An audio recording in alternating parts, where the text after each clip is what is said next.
Hello guys, welcome back to my channel. तो आज मैं अपने मैथ्स का पेपर का रिव्यू करने जा रही हूँ। तो हाँ, यह आज मैथ्स का पेपर हुआ था, जो कि मैथ्स का पेपर नहीं, सरासर धोखा किया गया है हमारे साथ। पहली बार पेपर पैटर्न पूरा चेंज हो चुका है। जो 10-12 सालों से पेपर पैटर्न आ रहा है, ठीक है, एमसीक्यूज़ तो वो पेपर पैटर्न में चेंज हुए थे, पर जो 6 नंबर वाले क्वेश्चंस थे जो फिक्स थे, वो पूरा चेंज हो गए। इसके जगह यहाँ पे इस बार इन्होंने आईटीएफ का क्वेश्चन डाला है 6 नंबर का, और ये जो क्वेश्चन था इसकी जगह हमारा मैट्रिसेस का क्वेश्चन आता था, जिसमें हम मैट्रिक्स और जिसमें हमें वो फाइंड करना होता था ए इनवर्स। पूरा चेंज। दूसरी बात, मैक्सिमा मिनिमा का क्वेश्चन आता था 6 नंबर में, वो भी हटा दिया। मैक्सिमा मिनिमा तो मतलब उसका तो पूरा नामो निशान ही हटा दिया है। एमसीक्यू में नहीं है, 2 नंबर 4 नंबर किसी में नहीं, ठीक है। और इसकी जगह आईटीएफ का डाल दिया, जो कि 2 या 4 नंबर में पहले आता था। मतलब इवन दो ये थोड़ा ठीक ठाक था क्वेश्चन, पर फिर भी तुमने पेपर पैटर्न क्यों चेंज कर दिया? मुझे तो इसका आंसर पता भी नहीं था, विच ग्राफ, मैंने तो ग्राफ 2 कर दिया, मुझे कुछ आइडिया नहीं था। ये जो मेरे एक ये प्रूव वाला था, इसका मेरे 60 निकल गया था, पता नहीं अब आंसर सही है नहीं है, ठीक है। मैं पेपर कैसे स्टार्ट करती हूँ मैं बताती हूँ। मैं उल्टा पेपर चलती हूँ क्योंकि मेरा दिमाग उल्टा है, ठीक है। तो मैं, क्योंकि मेरे पे बिल्कुल टाइम नहीं बचा, तो मैं हमेशा जो ज़्यादा नंबर वाले होते हैं, तो मैंने सेक्शन सी अटैम्प्ट करा है। इवन तो मेरे पे साइंस है, पर मैंने सेक्शन सी करा है क्योंकि मैं इसी के भरोसे थी।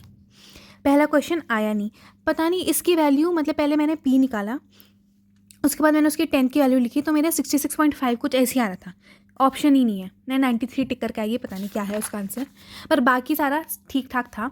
जो इसका ये एलपीपी का क्वेश्चन था, ये भी बहुत, मतलब मुझे तो नहीं पता इसका, शायद पता नहीं क्या आंसर था इसका, 12-6 या 0-6 या 6 या 12 और 6 था, 12-6 था शायद आंसर इसका, मुझे नहीं पता, पर मुझे लग रहा है शायद ये भी गलत है।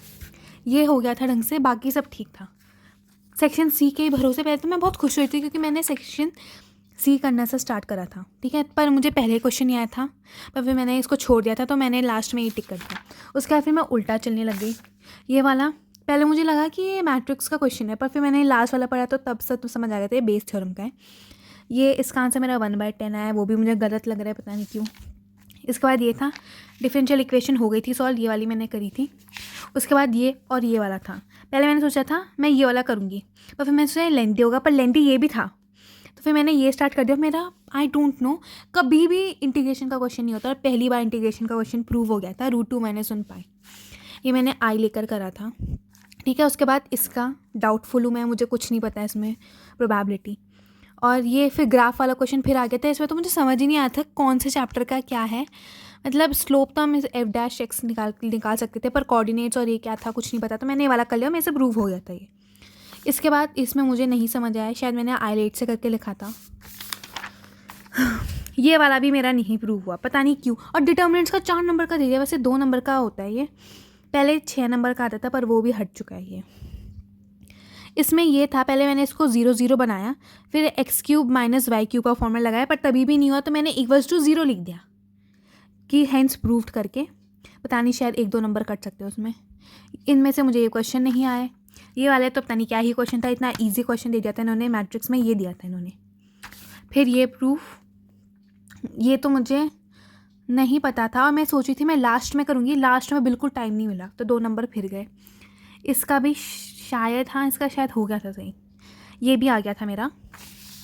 पर जब तक मैं ये सब कर रही थी, आप सोच सकते हो मेरे पे कितना टाइम बचा था, मतलब जस्ट 5 या 14 मिनट, 15 या 14 मिनट्स बचे हुए थे, और तब मुझे पूरे 15 नंबर का करना था।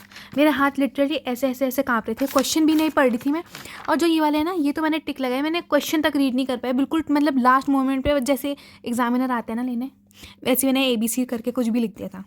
ये मैंने पहले सॉल्व कर लिए थे, तो ये हो गया था। इसका मैं डाउटफुल हूँ। ये भी हो गया था, 2 आई थी इसकी वैल्यू, और ये भी इसका पता नहीं। और मुझे MCQs बता रही हूँ, MCQs में मुझे थोड़े टफ लगे, तो और मेरे पे टाइम भी नहीं बचा था, पता नहीं टाइम मैनेजमेंट मुझे आता नहीं है करना, कि पता नहीं क्या हो रहा था, कि ये लेंथी पेपर था, क्या बताऊँ मैं। और हाँ, ऐसी बात नहीं कि मैंने प्रैक्टिस नहीं की थी, मैंने 13-14, मतलब 13 से लेके, पेन भी नहीं चल रहा भयंकर, 13 से लेके 20 तक विथ स्पेसिमेन पेपर। कितने साल के हो गए? 1 2 3 4 5 6 7 8 +1, 9 साल तक के पेपर कर दिए थे, क्योंकि रिसेंटली मैंने सोचा रिसेंटली तो क्या आएंगे। एक क्वेश्चन जो आया उससे, स्पेसिमेन पेपर का जो भी फॉर्मेट था उससे पूरा चेंज्ड आया हमारा पेपर। और जो मतलब मैक्सिमा मिनिमा के लिए जो मैंने पूरा एक दिन लगाया था उससे एक क्वेश्चन नहीं आया। तो मतलब आप कहना क्या चाहते हो कि मेरी प्रैक्टिस कम थी या पेपर गंदा आया था? मुझे नहीं समझ आ रहा है क्या था ये। और मैं बताती हूँ, मेरा तो केमिस्ट्री का भी पेपर इतना गंदा गया था। और फिज़िक्स से तुम क्या एक्सपेक्टेशन कर लोगे? सीबीएसई वालों से तो वैसे ही कितना मुश्किल आया था, तो हमें लग रहा हमारा भी उसी लेवल का आएगा। पर उनका एटलीस्ट केमिस्ट्री तो ईजी आता था। मेरा केमिस्ट्री भी अच्छा नहीं गया, मैथ्स भी अच्छा नहीं गया। अब फिज़िक्स से क्या उम्मीद रखें? जो सोचा था क्या से क्या हो गया। छोड़ो गाइस, अब जो हो चुका है हो चुका है। और मैं तो मतलब जिस हिसाब से मैं पेपर करती थी मैं उसे चेक भी करती थी कि मुझे मेरी गलती का पता चल जाए। मैंने ऐसे ही अपने आप से दे दिए थे वेरी गुड वेरी गुड। पर एक क्वेश्चन जो आया हो, और मैथ्स का पेपर ने तो हमें धोखा दे ही दिया है। And honestly speaking, I am not best at maths, although I have done my best. I know that past mistakes can't be changed. So let's look forward to next time and do better in physics. Bye bye and take care.